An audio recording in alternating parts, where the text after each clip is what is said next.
அனைவருக்கும் வணக்கம். சற்று முன்பு தமிழக அரசு இன்று வெளியிட்டுள்ள 15 முக்கியமான அறிவிப்புகள் என்னென்ன என்பதை பற்றி தான் நம்ம இந்த வீடியோவில் டீட்டெயிலாக பார்க்க போகிறோம். ஸோ முடிந்தளவுக்கு இந்த வீடியோவை ஸ்கிப் பண்ணாமல் முழுமையாக பாருங்கள். இந்த வீடியோக்குள்ளே போகிறதுக்கு முன்னாடி இந்த வீடியோக்கு ஒரு லைக் பட்டனை ப்ரெஸ் பண்ணிடுங்க. நீங்கள் இது வரைக்கும் என்னோட சேனலை சப்ஸ்கிரைப் பண்ணாமல் இருந்தீங்கன்னா மறக்காமல் சப்ஸ்கிரைப் பண்ணிக்கோங்க. கூடவே அந்த பெல் சிம்பிளையும் மறக்காமல் கிளிக் பண்ணிக்கோங்க. சரி, வாங்க இப்போ நாம் வீடியோக்குள்ளே போகலாம். முதல் அறிவிப்பு. வார இறுதி நாட்களை முன்னிட்டு தமிழ்நாடு முழுவதும் அரசு போக்குவரத்து கழகங்கள் மூலம் சிறப்பு பேருந்துகள் இயக்கப்படும் என்று அரசு விரைவு போக்குவரத்து கழக மேலாண் இயக்குனர் தெரிவித்துள்ளார். சென்னை கீழம்பாக்கத்திலிருந்து இன்று 12ஆம் தேதி 295 பேருந்துகளும் 13ஆம் தேதி 310 பேருந்துகளும் இயக்க திட்டமிடப்பட்டுள்ளது. அதேபோல சென்னை கோயம்பேடிலிருந்து இன்று 12ஆம் தேதி 55 பேருந்துகளும் 13ஆம் தேதி 55 பேருந்துகளும், மாதவரத்திலிருந்து இன்று 12ஆம் தேதி மற்றும் 13ஆம் தேதி ஆகிய நாட்களில் 20 பேருந்துகளும் இயக்க திட்டமிடப்பட்டுள்ளது. பெங்களூர், திருப்பூர், ஈரோடு மற்றும் கோயம்புத்தூர் ஆகிய இடங்களிலிருந்து பல்வேறு இடங்களுக்கும் 100 சிறப்பு பேருந்துகளும் இயக்க திட்டமிடப்பட்டுள்ளது. மேலும் ஞாயிறு அன்று சொந்த ஊரிலிருந்து சென்னை மற்றும் பெங்களூர் திரும்ப வசதியாக பயணிகளின் தேவைக்கு ஏற்ப அனைத்து இடங்களிலிருந்தும் சிறப்பு பேருந்துகள் இயக்கிடவும் திட்டமிடப்பட்டுள்ளது. இரண்டாவது அறிவிப்பு. சிங்கப்பெண் சிறப்பு படையை சட்டம் ஒழுங்கு, விஐபி பந்தோபஸ்து இந்த பணிகளுக்கெல்லாம் பயன்படுத்தக்கூடாது அல்லது இதர பொதுவான காவல் பணிகளுக்கும் பயன்படுத்தக்கூடாது என்றும், அவர்கள் பெண்களின் பாதுகாப்பு பணிகளில் மட்டுமே முழுமையாக ஈடுபட வேண்டும் என்றும் தமிழக அரசு உத்தரவிட்டுள்ளது. இதற்காக 2545 புதிய பணியிடங்கள் உருவாக்கப்பட்டுள்ளன. இந்த திட்டத்தின் செயல்பாடுகளுக்காக மொத்தம் 354 கோடி ரூபாய் நிதியும் ஒதுக்கப்பட்டுள்ளது. விழிப்புணர்வு பிரச்சாரங்களை மேற்கொள்ள தனியாக 1 கோடி ரூபாயும் நிதி ஒதுக்கீடு செய்யப்பட்டுள்ளது. வான்வெளி கண்காணிப்பிற்காக 49 அதிநவீன ட்ரோன்களும் வழங்கப்பட உள்ளன. இந்த சிறப்பு படையானது சிங்கப்பெண் சிறப்பு படை ஐஜியின் ஒட்டுமொத்த பார்வையின் கீழ் இயங்கும்.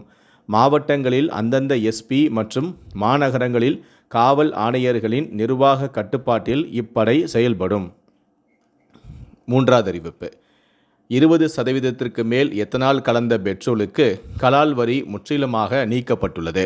அதேபோல 22, 25, 27, 30% எத்தனால் கலந்த பெட்ரோல்களுக்கு கலால் வரியை மத்திய அரசு ரத்து செய்துள்ளது. எத்தனால் கலந்த E30 பெட்ரோல் விலை படிப்படியாக குறையவும் வாய்ப்புள்ளது.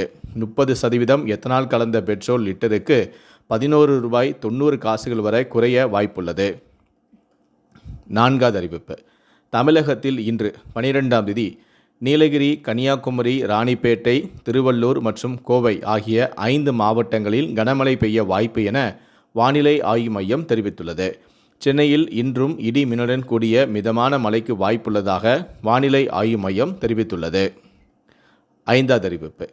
தமிழகத்தில் காலியாக உள்ள ஒரு மாநிலங்களவை உறுப்பினர் பதவிக்கான தேர்தலில் காங்கிரஸ் வேட்பாளரான பிரவீன் சக்கரவர்த்தி போட்டியின்றி தேர்வு செய்யப்படுவதாக அதிகாரப்பூர்வமாக அறிவிக்கப்பட்டது. தேர்தல் நடத்தும் அதிகாரியான தேன்மொழி அறிவித்தார். வெற்றி பெற்றதற்கான சான்றிதழும் பிரவீன் சக்கரவர்த்தியிடம் வழங்கப்பட்டது. பிரவீன் சக்கரவர்த்தி 2028ஆம் ஆண்டு ஜூன் 29ஆம் தேதி வரை 2 ஆண்டுகள் மாநிலங்களவை எம்பியாக பதவி வகிப்பார். ஆறாவது அறிவிப்பு. மேட்டூர் அணையின் நீர்மட்டம் குறைவாக இருப்பதால் குறுகை சாகுபடிக்கு தண்ணீர் திறக்கப்படாது என நீர்வளத்துறை அறிவித்துள்ளது.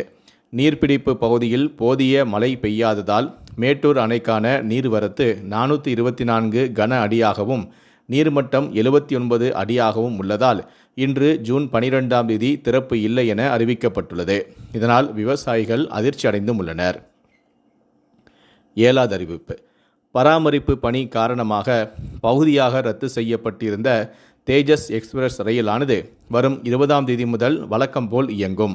சென்னை எழும்பூரிலிருந்து மதுரைக்கு காலை 6 மணிக்கு புறப்பட்டு செல்லும் இந்த ரயிலானது பின்னர் அன்று பகல் 3:30 மணிக்கு மதுரையிலிருந்து சென்னைக்கு வழக்கமான அட்டவணைப்படி புறப்பட்டு செல்லும். எட்டாவது அறிவிப்பு.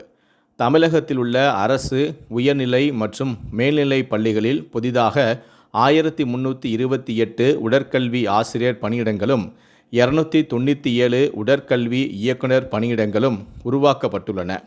இதற்கான அரசாணையை தமிழ்நாடு அரசின் பள்ளி கல்வித்துறை வெளியிட்டுள்ளது. புதிதாக உருவாக்கப்பட்டுள்ள 1328 உடற்கல்வி ஆசிரியர் பணியிடங்களை நேரடி நியமன முறையிலும் 297 உடற்கல்வி இயக்குனர் பணியிடங்களை பதவி உயர்வு மூலமாகவும் நிரப்ப பள்ளிக் கல்வித்துறை முடிவு செய்துள்ளது.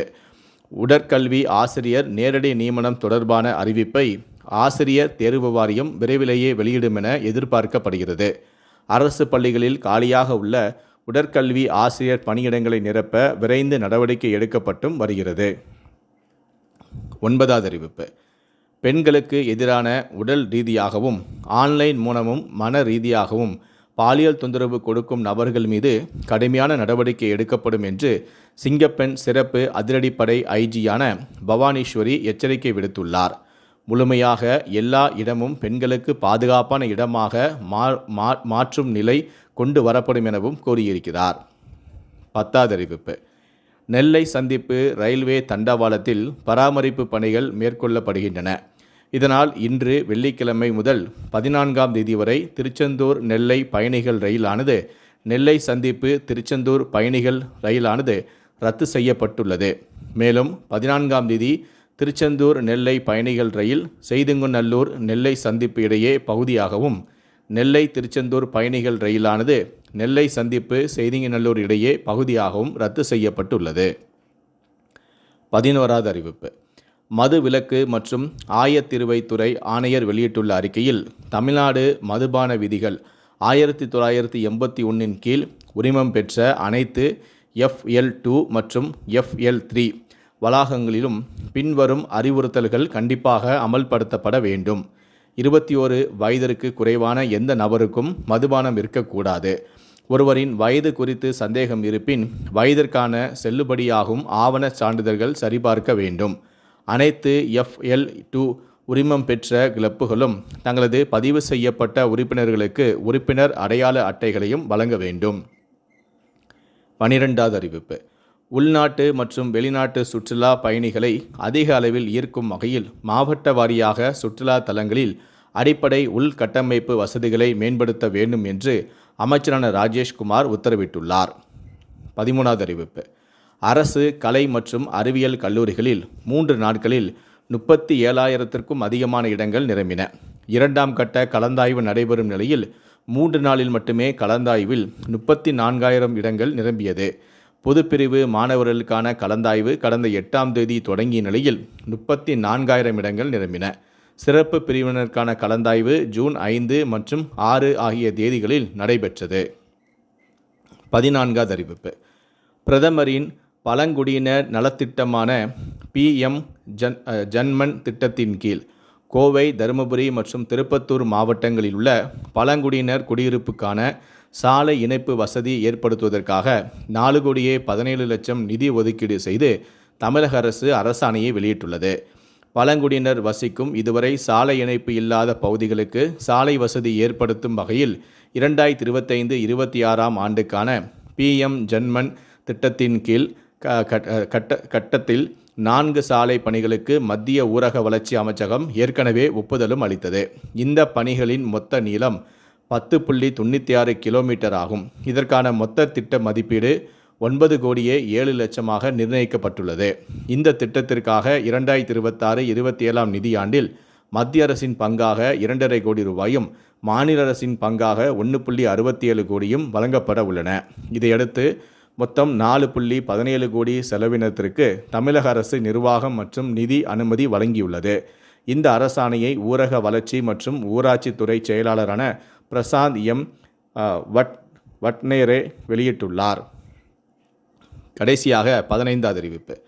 அரசு பள்ளிகளில் அனைத்து வகை ஆசிரியர்களுக்கும் 2026-27ஆம் கல்வி ஆண்டுக்கான பொது மாறுதல் கலந்தாய்வு நடத்தப்பட உள்ளது. இந்த கலந்தாய்வு கல்வி தகவல் மேலாண் முகமை எமிஸ் இணையதளம் வழியாக நடைபெறும். அந்த வகையில் மாறுதல் கலந்தாய்வுக்கான விண்ணப்பங்களை இந்த இணையதளத்தில் வருகிற 15ஆம் தேதி முதல் 22ஆம் தேதி வரை பதிவேற்றம் செய்து கொள்ளலாம். மாறுதலுக்கு விருப்பமுள்ள அனைத்து வகை ஆசிரியர்களும் விண்ணப்பிக்கலாம். தற்போது பணியாற்றும் பள்ளியில் ஓராண்டு பணி நிறைவடைந்திருக்க வேண்டும் என்ற அவசியமும் இல்லை. பள்ளி கல்வித்துறையில் மாறுதல் கோரி வரப்பெற்ற விண்ணப்பங்களின் இறுதி முன்னுரிமை பட்டியல் வருகிற 30ஆம் தேதி வெளியிடப்படும். கலந்தாய்வு ஜூலை 1ஆம் தேதி முதல் 24ஆம் தேதி வரை நடைபெறும். அதேபோல தொடக்க கல்வித்துறையில் மாறுதலுக்கு விண்ணப்பித்த ஆசிரியர்களின் முன்னுரிமை பட்டியலும் வருகிற 25ஆம் தேதி வெளியிடப்படும். கலந்தாய்வு ஜூலை 16ஆம் தேதி வரை நடைபெறும் என கூறப்பட்டுள்ளது. இந்த 15 அறிவிப்புகளை பற்றிய உங்களுடைய கருத்துக்கள் என்ன அப்படிங்கிறத கீழே இருக்கக்கூடிய கமெண்ட் செக்ஷனில் மறக்காமல் சொல்லுங்கள்.